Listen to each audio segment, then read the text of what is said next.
আমার কোনো প্রবলেম নাই, কিন্তু আপনার লোকজন, আমি আপনাকে আবার বলি, এইখানে যারা কমেন্ট করেন তারা জামাতে ইসলামীর লোকজন বা সমর্থক বলে আমি বিশ্বাস করি। তারা যেসব কথা বলেন সেসব কথা কিন্তু মুখ দিয়ে উচ্চারণও করা যায় না। এই হচ্ছে মানে আপনাদের যারা সমর্থক তাদের গণতন্ত্র। যেমন আমাকে বলা হয়েছে আমি গাঁজা খাই কিনা, গাঁজা খাইয়ে প্রশ্ন করি কিনা। আমি আবার মাপ চেয়ে নিচ্ছি ওদের জন্য। অজ্ঞতা মানুষের থাকবে, সে অজ্ঞতাকে আপনি মহিউদ্দিন ভাই অনেক উপরে না, ওদের না আমি উপরে নিচের কোনো কথা বলতে চাই না। এখন আপনি বলতে চাইতেছেন যে ভারতীয় আধিপত্য বিরোধী বাদের বিরুদ্ধে জামাত ইসলামী 1971 সালে একটা অবস্থান নিয়েছিল, সেই অবস্থানে এখনো জামাত ইসলামী আছে, ভবিষ্যতে থাকবে, তাই তো? মানে কোনো বয়ানে কোনো পরিবর্তন হয় নাই, এই বয়ানের কোনো পরিবর্তন হয় এবং সে সঠিক ছিল জামাত ইসলামী, তাই তো? এবং জামাত ইসলাম সঠিক ছিল, এবং এদেশের স্বাধীনতা রক্ষা করতে হলে ভারত যে আধিপত্যবাদ তার বিরোধিতা করতে হবে। যারা ভারতের আধিপত্যবাদ করবে না তারা জামাত এবং শিবিরকে ত্যাগ দিবে। ফাইন, মানে জামাত ইসলামের অবস্থা সঠিক ছিল, তাই তো? সঠিক ছিল। এবং কেন সঠিক ছিল এটাও বলতে হবে। না, কেন সঠিক ছিল সেটা আপনাকে বলতে হবে না, আমি বরং অন্য কথা বলি। জামায়াতের আমির যে মনে করেন যে অনেক সময় তার অবস্থান সঠিক ছিল না, সেটা কি কারণে মনে করেন? আচ্ছা, তিনি বলছেন 1948 থেকে 71 সাল পর্যন্ত কেউ যদি প্রমাণ দিতে পারে। নো, আমার অনুষ্ঠানে তিনি বলছেন 47 থেকে 71 পর্যন্ত। আপনার অনুষ্ঠান শুনছি, জি, 24 পর্যন্ত সকল কিছুর জন্য তিনি ক্ষমা চেয়েছেন নিঃশর্ত।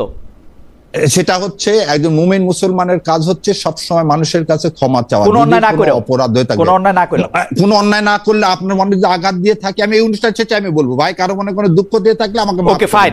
আমার মনে হয় এএসএম শাহরিয়ার কবিরের বক্তব্য একদম পরিষ্কার। 1971 সালে জামাত ইসলামের যে অবস্থান ছিল সেই অবস্থানটি সঠিক ছিল, এবং তারপরেও জামাত ইসলামের যে অবস্থান সেগুলি সঠিক। এই মানে যদি ক্ষমা চাওয়ার যদি প্রশ্ন আসে, তাহলে যদি আমাদের কারো মনে কোনো আঘাত লাগে, তাহলে এটা এই তো জনাব ব্যারিস্টার কবির আমার মনে হয়। এবং এখানে একটা জিনিস আমাকে অ্যাড করতে দিতে হবে, কারণ গতদিন আমাদের ভাই বলছিলেন যে জামাতে ইসলাম যদি মুক্তিযুদ্ধের সমর্থকও হতো তাও আমি তাকে ভোট দিতাম না। তার মানে কি? জামাতে ইসলাম কায়েম করতে চায়, আমরা মুসলমান, এটা আমাদের অপরাধ? এটা তো অপরাধ হতে পারে। এবং ঠিক একই রকম শোনেন, এদের রাজাকার বাহিনী পিস কমিটি করা হয়েছিল, দেখেন কত মিথ্যাচার এদেশে। পিস কমিটিতে জামাত ইসলামী কেউ ছিলই না, পিস কমিটির চেয়ারম্যান ছিল মুসলিম লীগের, ভাইস চেয়ারম্যান ছিল মুসলিম লীগের। রাইট, পিস কমিটিতে জামাত ইসলামী ছিল না, আলবদর আল শামস ছিল। হাওয়েভার ব্যারিস্টার শামস কবির, আমি আপনাকে একটা কথা বলি, আপনি জামাতে ইসলামীর পক্ষ থেকে ইসলামী রাষ্ট্র কায়েম করতে চান, সেইটা এই দেশের অনেক ইসলামী দল আছে যারা বিশ্বাস করে না। আপনি খেয়াল করলে দেখবেন যে এইখানে হেফাজতে ইসলামীর আমির থেকে শুরু করে অনেকেই জামাতে ইসলামীকে নিয়ে আসলে কি বলেছেন, জামাতে ইসলামের ইসলামকে নিয়ে আসলে কি বলেছেন, এটা নিশ্চয়ই আপনি খেয়াল করেছেন। আপনি এটা নিয়ে আরও বলবেন যে আসলে কি ধরনের ইসলামিক রাষ্ট্র জামাতে ইসলামী কায়েম করতে চায়, এবং সেটা শরিয়া রাষ্ট্র কিনা, যে প্রসঙ্গ ডক্টর জাহেদ একটু তুললেন। আমার কোনো অসুবিধা নাই, আপনারা বেশি ভোট পায় রাষ্ট্র গঠন করবেন, বেশিরভাগ মানুষ যদি এটা মনে করে, আমার কোনো প্রবলেম নাই। কিন্তু আপনার লোকজন, আমি আপনাকে আবার বলি, এইখানে যারা কমেন্ট করেন তারা জামাতে ইসলামীর লোকজন বা সমর্থক বলে আমি বিশ্বাস করি। তারা যেসব কথা বলেন সেসব কথা কিন্তু মুখ দিয়ে উচ্চারণও করা যায় না। এই হচ্ছে মানে আপনাদের যারা সমর্থক তাদের গণতন্ত্র। যেমন আমাকে বলা হয়েছে আমি গাঁজা খাই কিনা, গাঁজা খাইয়ে প্রশ্ন করি কিনা। আমি আবার মাপ চেয়ে নিচ্ছি ওদের জন্য। অজ্ঞতা মানুষের থাকবে, সে অজ্ঞতাকে আপনি মহিউদ্দিন ভাই অনেক উপরে। না, ওদের আমি উপরে নিচের কোনো কথা বলতে চাই না, আমি উপরে নিচের কোনো কথা বলতে চাই। ব্যারিস্টার শাহরিয়ার কবির, আমি আপনার কাছে আবার আসবো। আমি একটু আগে না, একটু আমি শেষ করে দিই। জি, শেষ করেন। এক ভাই যে ইসলাম সরাতে হবে, এই ধরনের কথা বলা অগাসিটি, এটা চলতে পারে না। এই দেশে থেকে মুসলমান হয়ে ইসলাম সরায় দিবেন এরকম অগাস্টি কথাবার্তা বলা, এটা অন্যায়। এটা আমার ধর্মীয় অনুভূতিতে আঘাত দিচ্ছে। আমি কিন্তু কোনো বাজে কথা বললাম না, আমি ইন্টারফেয়ার করলাম না। ব্যারিস্টার শাহরিয়ার কবির, উনি কি বলছেন ইসলাম সরাতে হবে? হ্যাঁ, ইসলাম একটু আগে জামায়াতে ইসলামী থেকে আমি যেটা বুঝছি সেটা আমি বলি। জাহিদুর রহমান সাহেব, আমি ব্যাখ্যা দেব। জাহিদুর রহমান সাহেবের কথা বলবেন, কিন্তু উনি বলছেন যে আপনি ব্যারিস্টার, একজন লয়ার, আপনার মতো মানুষের কাছে আমি এক্সপেক্ট করি না। আচ্ছা, ডক্টর জাহিদ আপনি পরে বলবেন না। নাস্তিকদের কাছে শিখি না, নাস্তিক সাহেবদের কাছ থেকে আমরা শিখি না। ডক্টর জাহিদ, আমরা সবাই কথা বলে এমনি আজকে লাইনটা একটু মুসলমান হন, এমনি লাইনটা একটু দুর্বল আছে না, লাইনটা একটু দুর্বল আছে। খেয়াল করছেন? আমার মনে হয় যে খালেদ ভাই, ব্যারিস্টার শাহরিয়ার কবির, আপনি খেয়াল করছেন? জি, উনি আমাকে একটু খেয়াল করি আমি। জি, উনি আমাকে নাস্তিক বলছেন, এক নাম্বার কথা। মানে এই ট্যাগ আপনি জবাব দিবেন, মানে উনি না শুধু ডক্টর জাহিদ, উনি না শুধু বলতে দিতে হবে। ডক্টর জাহিদ, আপনি বলেন, কমেন্টে লেখা আছে, এটা কমেন্টে যে পড়লাম তাই বললাম। ডক্টর জাহিদ, আমাকে আপনার কাছে আসছি ডক্টর জাহিদ, আমি আপনার কাছে আসছি, এক্ষুনি আসছি। শুধু আপনাকে না তো, জামায়াত ইসলামীকে প্রশ্ন করলে অন্তত 50টা কমেন্ট একসাথে আসে যে তোমরা নাস্তিক, তোমরা ইসলাম বিশ্বাস করো না। জামায়াত ইসলামী হচ্ছে ইসলামের সোল এজেন্ট নিছে ব্যারিস্টার শাহরিয়ার কবির, তাই না?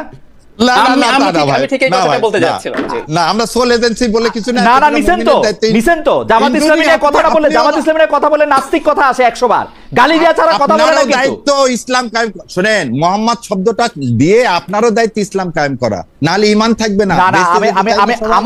আমার ইমানের জবাব আমি দিব ডক্টর শাহরিয়ার কবির, আমার ইমানের জবাব আমি দিব ব্যারিস্টার শাহরিয়ার কবির, আমি আসছি আমার কাছে। আমার ইমানের জবাব আমি দিব, এই দিবেন, আমরা সবাই মিলে। আমার ইমানের জবাব আমি দিব, আমি বলছি আমার ইমানের জবাব আমি দিব, কিন্তু দায়িত্ব সবাইকে বলতে হবে। আপনার বলাটা আপনি বলেন, আপনি আমারে নাস্তিক বলবেন, ডক্টর জাহিদ নাস্তিক বলবেন, এটা আপনি বলতে পারেন না? না, আমি নাস্তিক বলি, বলছেন তো, আছে তাই বললাম। বলছেন না, কমেন্টে আছে বলেন। আচ্ছা, আমি একটু মেজর মাহমুদ আপনার কাছে আসি। মেজর আব্দুল্লাহ মাহমুদ, আপনি কয়েকদিন আগে একটা প্রেস কনফারেন্স করেছেন, আপনারা এনসিপি থেকে পদত্যাগের ঘোষণা দিয়েছেন, এনসিপি ত্যাগ করার কথা বলেছেন। আপনারা বলেছেন যে সামরিক বাহিনীর সেনাবাহিনী অবসরপ্রাপ্ত সেনা সদস্যদের নিয়ে অবমাননাকর মন্তব্যের অভিযোগে এই জাতীয় নাগরিক পার্টি থেকে পদত্যাগ করা হয়েছে, আপনারা এটা বলেছেন। কিন্তু যেই অবমাননাকর মন্তব্যের কথা বলা হয়েছে, সেই অবমাননাকর মন্তব্য চলতেছে অনেক দিন ধরে। আমি যদি বলি সেটা শুরু হয়েছে অনেক দিন ধরে, আপনারা সেটা জানার পরে সেই পার্টিতে যোগ দিয়েছেন, সেই পার্টিতে বিলং করেছেন, এবং আমার কাছে তথ্য একাধিকভাবে আপনার বিরুদ্ধে বিভিন্ন অভিযোগ ফর্মড হওয়ার সময়, এবং যেই সময় আপনাকেই আসলে নাগরিক পার্টি থেকে বহিষ্কার করার মতো অবস্থা তৈরি হইতো, তখন আপনি একটা পদত্যাগ করছেন, এবং ডাকসু ইলেকশনের পর যখন নাগরিক পার্টি একটা খারাপ অবস্থায়, তখন আপনি এটা করছেন। এইটার ব্যাপারে আপনি কি বলবেন জনাব আব্দুল্লাহ মাহমুদ? জি, মাফ করবেন। ধন্যবাদ খালেদ মহিউদ্দিন ভাই, আপনার অনুষ্ঠানে আমাকে স্বাগতম জানানোর জন্য, এবং দর্শক শ্রোতা আপনার মাধ্যমে যারা শুনছেন সবাইকে ধন্যবাদ জানাচ্ছি এবং সালাম জানাচ্ছি। আসসালামু আলাইকুম। আমি যদি আপনার প্রথম প্রশ্নের যেটা আছে সেটার প্রথম অংশে যদি আসি, যে সেনাবাহিনীর অবসরপ্রাপ্ত সেনা সদস্যদেরকে নিয়ে অবমাননাকর কথা, ব্যাপারটা ওটা ছিল না।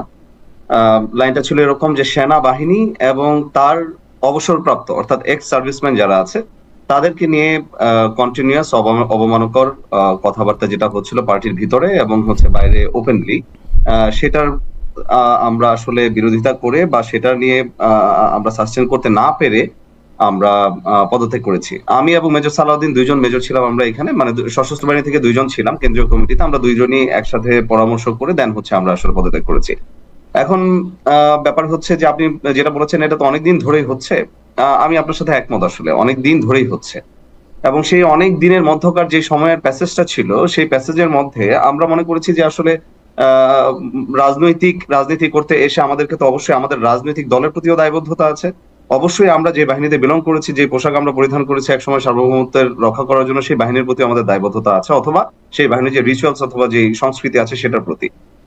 তো হিস্ট্রিক্যালি আমরা চেষ্টা করেছি প্রথমেই আমাদের লিডারশিপ টিম যারা আছে তাদের কাছে আমরা রিচ আউট করার, এবং হচ্ছে এই প্রবলেম গুলো যেটা হচ্ছে, যে কটূক্তি গুলো আসছে এবং অবমাননাকর কথা, তো আসলে গঠনমূলক সমালোচনা তো অবশ্যই থাকবে।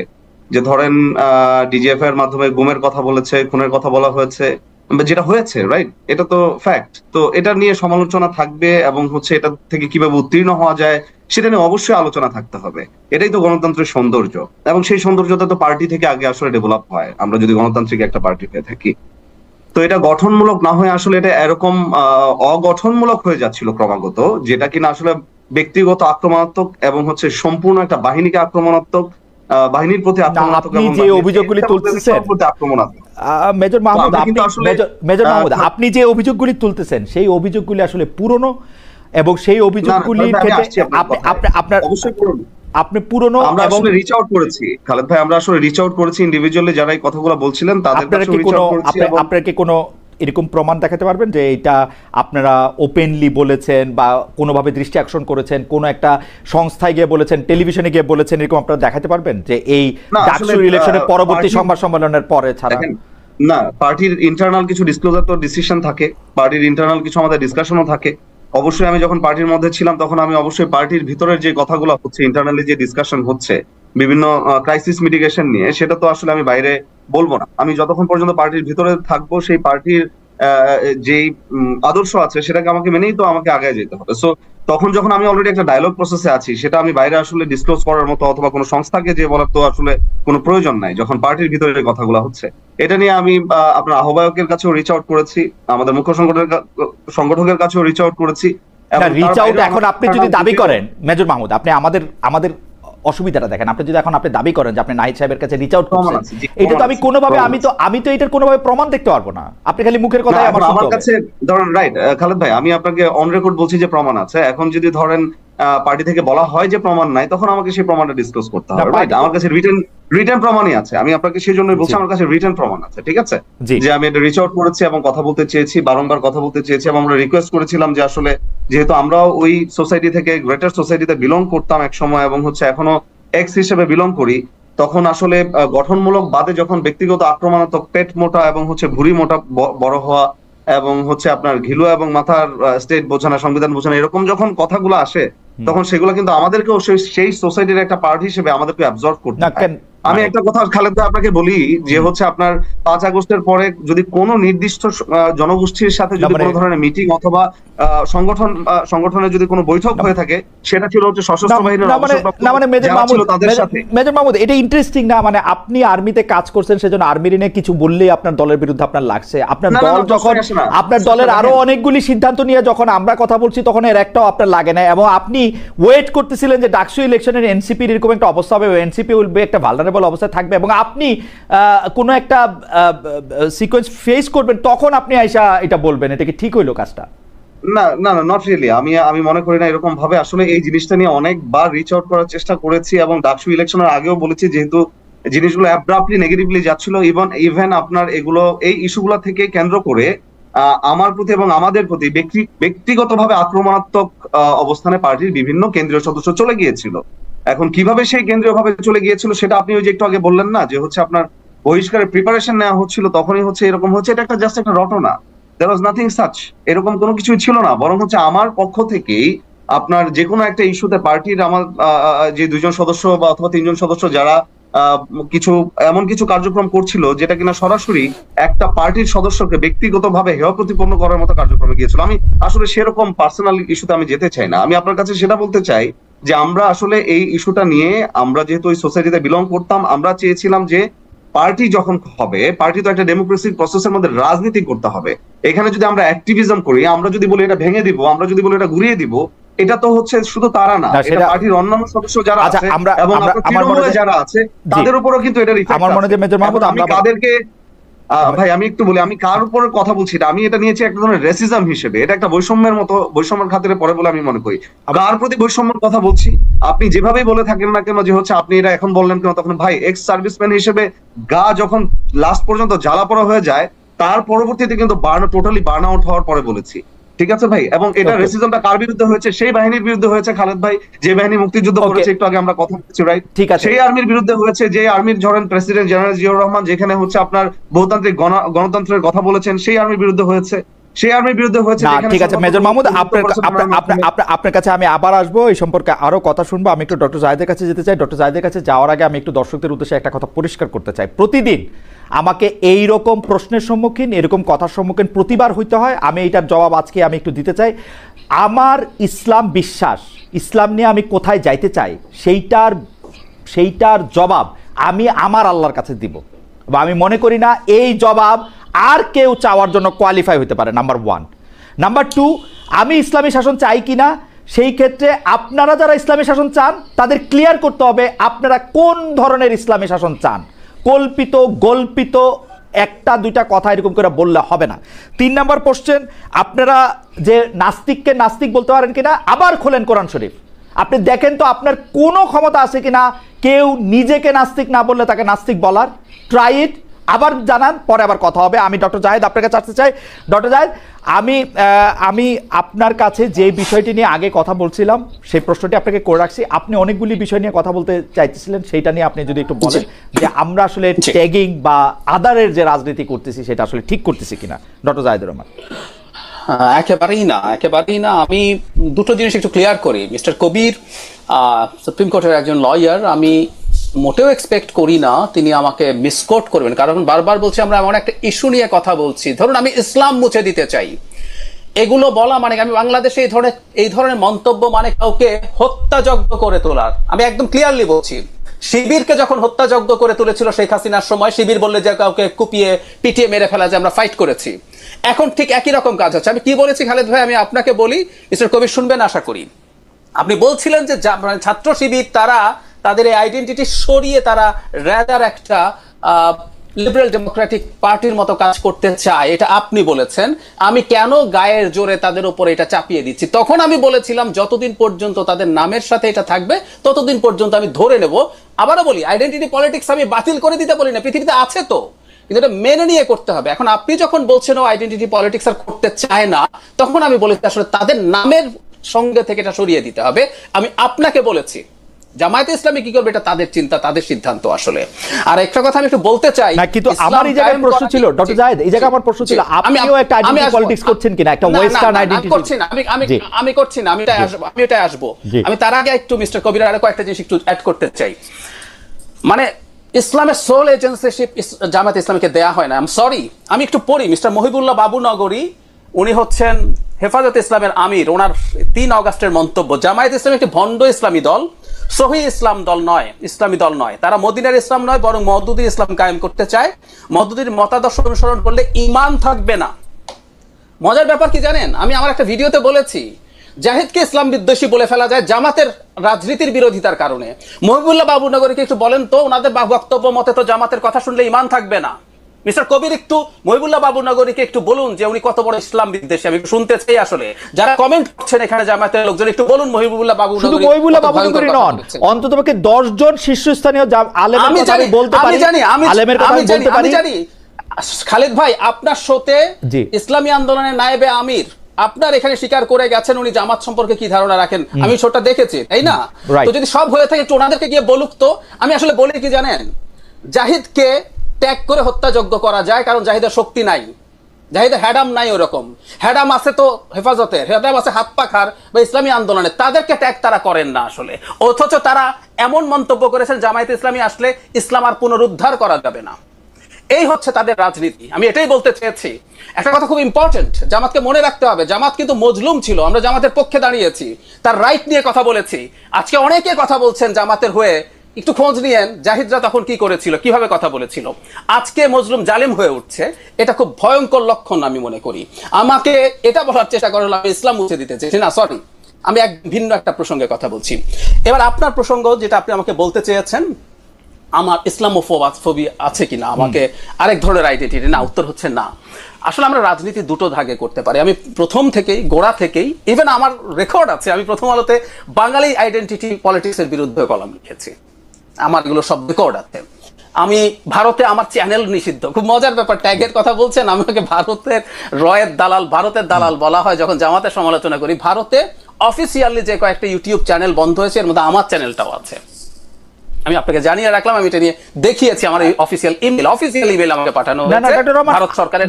আমি আপনাকে একটা প্রশ্ন করতে পারি কিনা, আপনি আইডেন্টিটি পলিটিক্সের বিরুদ্ধে আপনার যে অবস্থান, সেই অবস্থানটার সাথে আমি পরিচিত, আজকে না অনেকদিন ধরে পরিচিত, কিন্তু এইটা আবার একটা ফ্যালাসি কিনা? কারণ হচ্ছে যে আমরা যে মডার্ন স্টেট নামক যে ধারণাটা গইরা তুলছে, সেইটার ক্ষেত্রে তো আমাদের কোনো না কোনো একটা আইডেন্টিটি লাগবে, যেটাতে আমরা এটাকে একটা পলিটি বলতে পারি।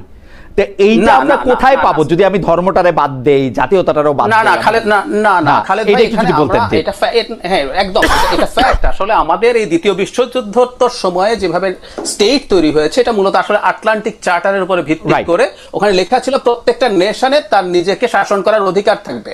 এটা পরবর্তীতে কলোনি সব শেষ হলো এবং আমরা আসলে অবশ্যই জাতি সত্তার ভিত্তিতে জাতি রাষ্ট্র তৈরি হয়েছে। পরবর্তীতে আসলে আমাদের যেটা বলা হয় যে আসলে প্রবলেমটা কোথায়, একটা জাতি রাষ্ট্রের প্রবলেম হচ্ছে এটার আদারিং থাকে। সে কারণে একটা স্টেট ক্রমাগত নেশন স্টেটের জায়গায় সিটিজেন স্টেট হয়ে ওঠা উচিত, যদি সেটা বিদেশ শেষে সবার রাইটকে প্রিজার্ভ করতে চায়, আমি সেটাই চেয়েছি। এখন রাজনীতি দুরকম ভাবে হতে পারে, যেমন ধরুন আপনি আইডেন্টিটিকে বা অন্য কোনো ইডিওলজিক্যাল ইস্যু নিয়ে পলিটিক্স করতে পারেন, আর আপনি ওয়েলফেয়ারকে নিয়ে করতে পারেন। তো যেটা দাঁড়ালো এখন আসলে যখন আইডেন্টিটি নিয়ে পলিটিক্স করেন, আমি যে পলিটিক্সের কথা বলি ওটা আসলে কোনো আইডেন্টিটি না, আমি ওয়েলফেয়ার নিয়ে বলি। আমি এটার জন্য একটা সুন্দর মডেলের কথা বলতে পারি, সেটা হচ্ছে দিল্লিতে অরবিন্দ কেজরিওয়াল এই পলিটিক্স করেছিলেন। বিজেপির মারাত্মক আইডেন্টিটি পলিটিক্সের বিরুদ্ধে দাঁড়িয়ে মানুষের জন্য কি কি ওয়েলফেয়ার নিশ্চিত করবেন তিনি সেটা করেছেন, সেটাকে ক্রমাগত বিক্রি করে উনি দুবার জিতেও এসেছিলেন।